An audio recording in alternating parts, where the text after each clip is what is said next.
Welcome to the Boudoir. I am your host, Aisha Jones, and I am here, seated at my lovely couch, here to talk about going where you're wanted. And this is actually a perfect metaphor for what we're going to be talking about today, because I'm exactly where I'm wanted right now. All right. If you guys care to know about what's going on with my bodily fluids, it's day one of my cycle, day one. And you guys know what day one is. Day one is where you just want to lay there and do absolutely nothing. But then I came here and I'm feeling so happy now that I'm talking to you. So this is going to be a great episode. I wanted to talk about this because I feel like we really need to make sure we are going where we're wanted and we're going where we're celebrated. I don't want anyone to have to try to fit in and be something they're not, because there's nothing more stifling than feeling like you have to do something that doesn't feel right. You have to be in spaces where you don't truly feel heard. And I've gone through that. When I was younger, I didn't really know how to pick friends, and I would find myself among frenemies, fake people, not really understanding, the social cues, and not really I was one of those like wide-eyed kids that was like, wow, I'm nice to everybody and I want to be everybody's friend, so that means everybody also wants to be my friend. And it definitely doesn't work that way. So this was a tough lesson. This is like one of the major lessons in my life that I had to learn. Understanding that everybody doesn't think the way I think, nor should they have to. Everybody is not your friend and everybody isn't going to like you, and they don't have to do that either. And that was something that was very tough for me to understand, because when you're pouring good energy out, you expect to get that in return. But a lot of the times I was just forcing myself onto people and forcing myself into spaces that I didn't truly belong, and my soul didn't feel like I belonged. And I remember growing up feeling so isolated and feeling like nobody truly understood me and nobody truly got me for real. And then I realized, like, why am I trying so hard to fit into these spaces where I'm not wanted? And it doesn't even have to be about them not wanting me. It's just, you don't have to be for everything, and everything is not always going to be for you. And I think understanding that and coming at it from more of a neutral perspective, instead of internalizing it and thinking, oh, there's something wrong with me, I'm weird, I'm uncool, I'm this, and making it personal and making it about me, when I realized you just have to think about it neutral. Like, you don't like everything, you don't like everybody, you don't like every song, every movie, you don't like everything. There's things that you like and there's things that you don't like, and that doesn't make you a bad person for having things you dislike or you don't want to do. It just means they just don't align with what you want in this current time, and it's totally fine. And I don't think anybody should be ostracized for that. And coming and like just training my brain to look at it from more of a neutral point of view instead of taking it as a personal attack, it made me become really comfortable with what I wanted in my life and listening to myself for once, and not posing and being something I wasn't, which is, I feel like a lot of the times I tried to do. Like, I would hide certain aspects of who I was just to fit in, and that really does nothing for you. Like, it gets you nowhere. It might get you a couple friends, temporary friends, if they even are truly your friends. It might get you, temporary comfort. But are those relationships actually nourishing you? Are those relationships actually fulfilling you? Probably not, because you're not being who you truly are. You're not representing who you truly are. You're hiding and minimizing certain aspects of yourself, and that nobody should have to live that way. Like, why should you have to live inauthentically? For what? For what? For some popularity? Who cares? Fleeting, who cares? Like, popularity is fleeting. People are very fickle and change their minds like that. One pop star will be famous and then the next week they're on to the next. Like, it just happens. Life moves so fast sometimes, and I think once you get a hold on who you truly are and who your character is, it makes it a lot easier for you to go to spaces where you truly are wanted, and it makes you more secure and understand who you really are and what you want out of this life. So I have my little Hello Kitty notebook here today. She's plaid, she's rad, and she's ready to go. The first point I wanted to hit on was, if you don't feel welcome, do not stick around. And I mean that in many in all assets of life. So if you feel like, if you're hanging out with people, right, and if you're hanging out with a group and you're trying to make friends, and if you feel like you're being left out of the conversation at any point, don't stick around.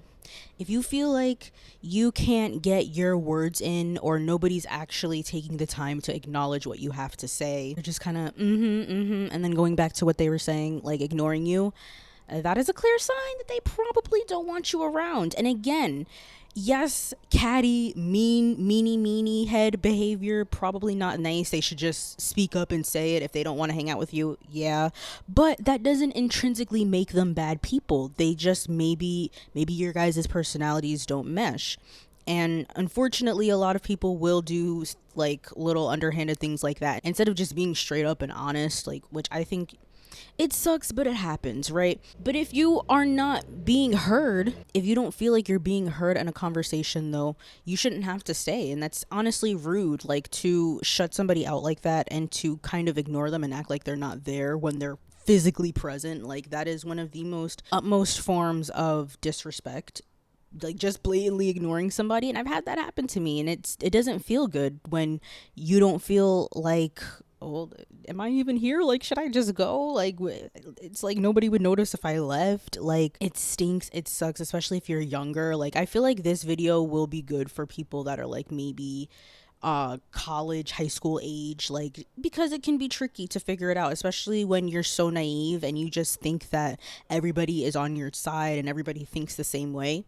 It don't work like that. And I'm sorry, it does not work like that. We wish we all thought the same. We wish we all had the same point of views. But at the same time, this world would be very boring, bleak, and we would all just regurgitate the same information over and over and over again. So it probably wouldn't be all that fun. But all of that to say, don't stick around in places where people are intentionally making you feel like you're the odd one out, because that is targeted behavior and that's intentional. Like, they are intentionally making you feel ostracized and making you feel like you're not welcomed, which is exactly what they're doing. They're not making you feel welcome. Another instance would be if you're not included in inside jokes. Let's say, you know, they're joking about something and you ask them, oh, I don't get the joke, can you explain it to me? They're like, oh, it's an inside joke, you wouldn't get it. And then they don't even care to like involve you in what's going on. They just kind of want to see you be confused and befuddled because you're like, I don't get it. Or if they're referencing, guys, I've had my fair share of piss poor friendships, y'all. I have a lot of stories in this idea bank. But if they're talking about plans that you are not included in, so like either plans that happened last weekend and they're talking about what happened but you were clearly not there, and they're like, yeah, oh my god, that was so fun when we did that, and then we went to get our nails done, and then we did this. Or if they're making plans that are in the future in front of you but you're not invited, that is messed up and cold, y'all. That is mean. That is targeted behavior, and that is clearly a sign that you are not wanted where they are. Again, you don't have to invite everybody if you don't want to. That's not the point. It's the principle.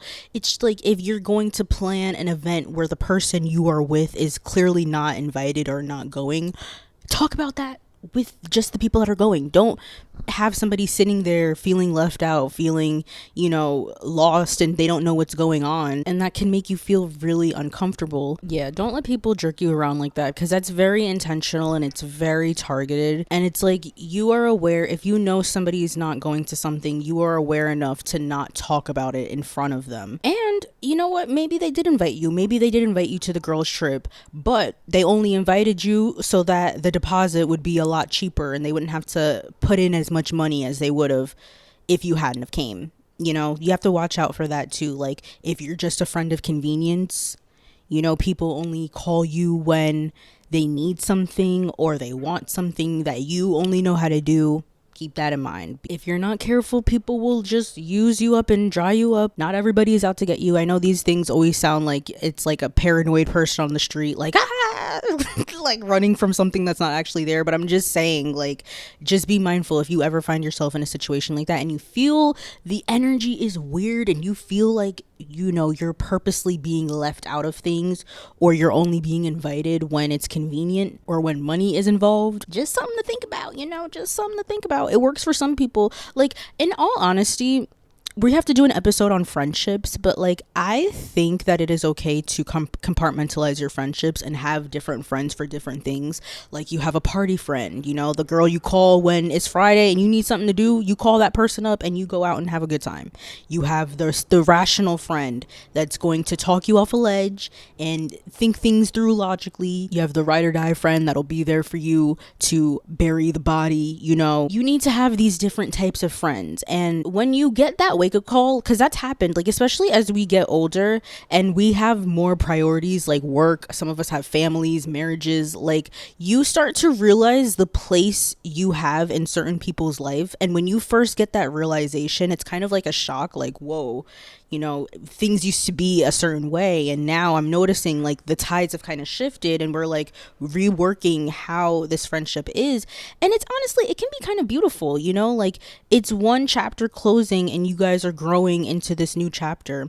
And then you just realize like, yeah, certain people's priorities are in different places and that doesn't make them a bad person per se. Like people just are wanting different things out of life. Some people just want to do the marriage and family route. I shouldn't say just, like that's a great and amazing thing. Like some people want to take that route, raise a family and have a nice healthy home, and so they would prioritize those types of things. They may not always want to go out to a bar and just stay out at 3 a.m. because they have other things to tend to. Some people are more career oriented and yeah, they're going to choose a meeting over going out to drink sometimes. It's just people are in different places in their lives and I don't think that we should be judged for that. But just saying, keep in mind, if you don't like how the friendship is going, there's nothing wrong with, you know, just peacefully ending things where they're at and just leaving all the great memories you have. Like I've done it with certain people where we there was no fallout, there was no anything bad happening. It's just we don't communicate because we're grown now and like we have different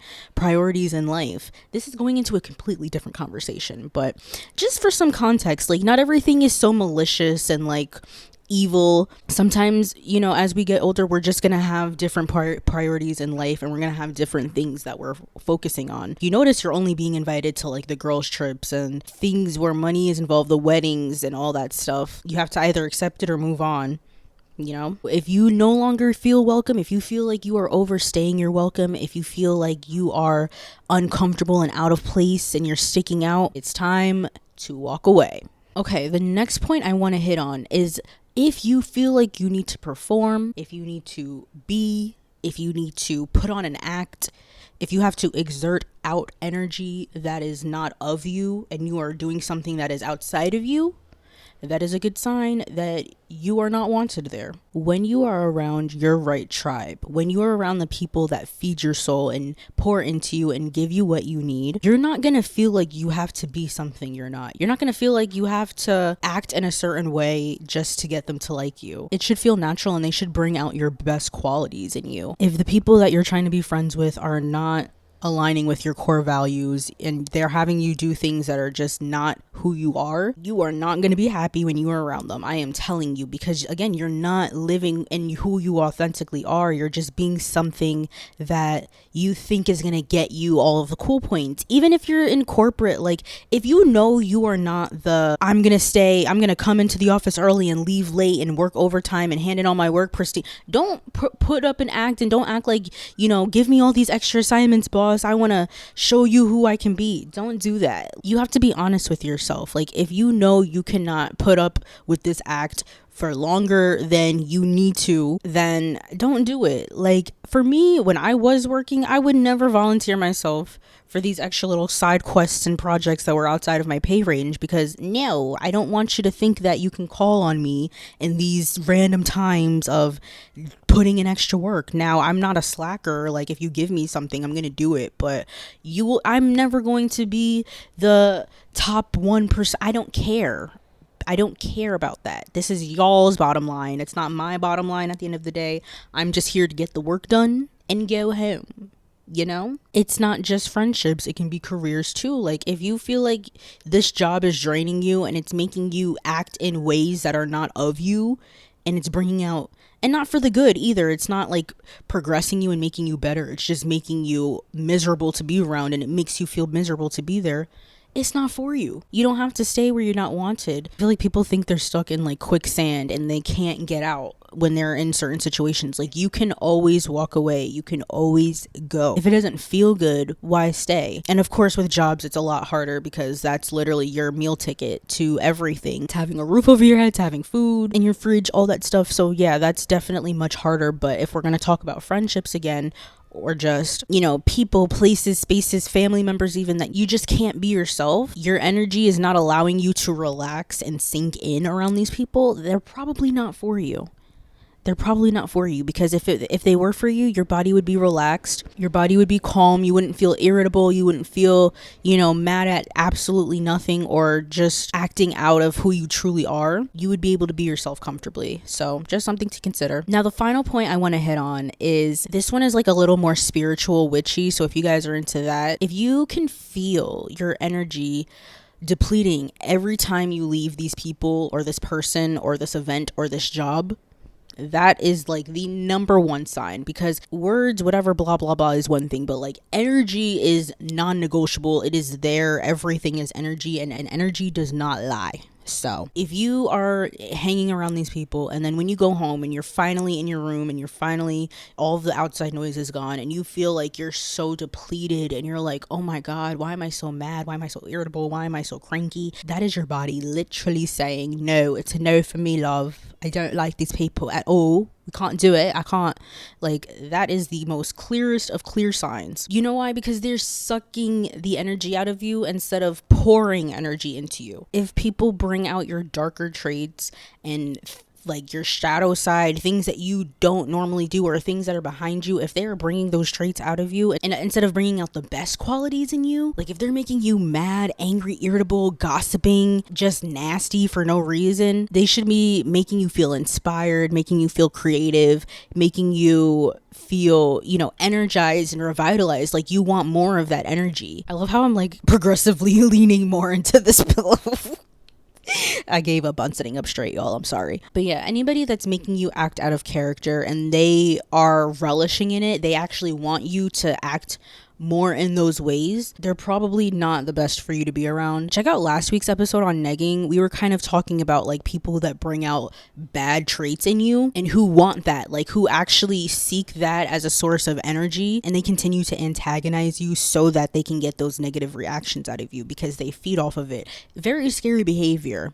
If you're hanging around people like that, that's not where you're wanted, my love. You don't belong there. I'm gonna get you out of there. You don't belong there. Okay? Like, no. The people around you should want you to be happy, and they should be doing everything that they can to make you happy. And what I mean by that is they should be, you know, encouraging you, lifting you up, sharing great stories, you know, healing with you, going through things with you, being there for you, being a shoulder to cry on if you need it. They should not be antagonizing you. They should not be chastising you, making fun of you. I'm not here for it. I don't want that for you. So all in all, I just want to really drive home the fact that like as long as you are secure in what you want in this life, and you take the time to actually figure out what you want your life to mean to you and what the type of people you see yourself surrounded by until you're 98 years old, gray, like who do you want to be laughing with at the end of your life? Who do you like? What kind of memories do you want to look back on and cherish? What are the things that mean the most to you and that make you the most happy? That's what I want you to truly focus on. None of this dating and all this other stuff really matters until you can master yourself. Self-mastery is the key in all of this. And honestly, that's what everything and on the Boudoir is about. All of these podcast episodes is all about self-mastery, because without that, without knowing the self, you will not know anything. You can't do all these social interactions without mastering yourself. Like, it really is important. Why does mastering yourself sound dirty? You need to master yourself, guys. Your relationship with yourself is the most important relationship you'll ever have in your life. And I know it sounds so cliche to say it, but it really is true. Like, think about it. Without a good, stable foundation to build yourself upon, you can't pour into other people. You can't bring the best out of others. You know how we were talking about others needing to bring the best out of you? You also have to make sure you're mastering yourself and knowing everything there is to know about you so that you can pour into other people and walk in this world being the most authentic version of you can be, because you deserve that. Like, every human being deserves to be authentic. Like, nobody should have to hide for the sake of getting by. That's not fair to me, you know? So I hope you guys enjoyed this episode. episode, and remember to go where you are wanted, okay? If you are listening to me on Spotify and Apple, of course, don't forget to rate your girl 5 stars. If you're watching your girl right here on YouTube, if you're watching me lay on this couch and still giving some great information, okay? Make sure you subscribe to the Boudoir. We drop new episodes every Tuesday. You guys have an amazing week, and I will talk to you guys next time. Bye!